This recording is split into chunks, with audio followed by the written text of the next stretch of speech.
Memasuki tahun politik, omset sejumlah usaha percetakan dan konveksi di Surabaya naik hingga 4 kali lipat atau 400%. Mengantisipasi seringnya kasus pemesanan tak dibayar, para pengusaha menerapkan aturan pemesanan wajib lunas di depan. Rahmat, pengusaha percetakan di Jalan Pandegiling, Surabaya. Menggeluti usaha percetakan tak kurang 30 tahun, di tahun politik ini, ia menyatakan mengalami peningkatan omset hingga 4 kali lipat. Bahasa kami itu, jangankan coblosan presiden itu 2 putaran, 4 putaran kami tambah seneng. Ya. Meski menyambut dengan sukacita tahun politik, untuk pembayaran, para pelaku percetakan ini menerapkan kebijakan tunai di depan.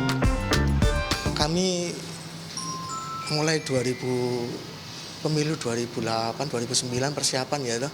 Kami itu dengan pengalaman teman-teman semua percetakan juga itu bukannya tidak percaya bahwa kami dibayar, tapi setiap saat itu pasti ada kasus kayak gitu kalau nggak dibayar tunai di depan. Entah ini gimana, ini proses pendidikan politiknya para calon ini juga, kami ini yang berhadapan pertama kali sebelum mereka itu terjun ya ke lapangan itu juga susah percaya. Seringnya kami itu nggak dibayar penuh kalau memang nggak di depan gitu. Jadi itu karena memang pengalaman lama. Cerita cuan di tahun politik juga dirasakan pelaku usaha konveksi.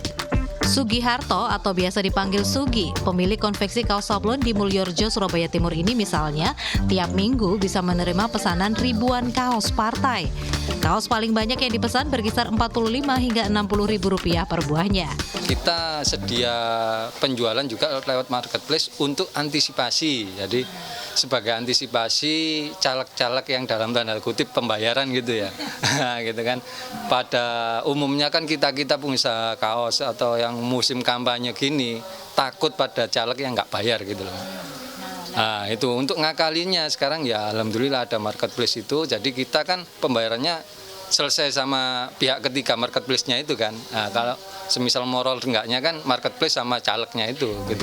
Omset Sugi di tahun politik ini pun mencapai puluhan juta rupiah per minggunya. Pemesanan kaos digital juga semakin ramai. Hadi Reksa, pemilik stand cetak kaos di salah satu mal di Surabaya Selatan, juga mulai menerima pesanan kaos hingga 4 kali lipat. Di tengah ramainya kaos partai berkonsep murah meriah, Hadi memilih segmen kaos premium. Ini juga masih diimbangi dengan desain yang tidak vulgar. Konsep ini pun ramai mendatangkan cuan. Kelas premium punya pasar sendiri. Jadi misalnya ring 1, terus mereka nggak mungkin dong bikin kaos yang gerah, panas dengan budget di bawah 50.000 misalnya. Otomatis mereka akan cari bahan yang lebih mahal dan nyaman, bisa dipakai kemana-mana ataupun di acara-acara yang tertentu gitu. Pesanannya dari mana aja, Mas? Sejauh ini masih Sorong paling jauh, dari Papua, Jakarta, Papua, ada Solo beberapa. Sistem percetakan kaos pun menggunakan konsep DTF atau Digital Transfer Film, di mana pemesan bisa menunggu hasil pesanannya. Konsep ini menjadi ramai menjelang event-event dadakan.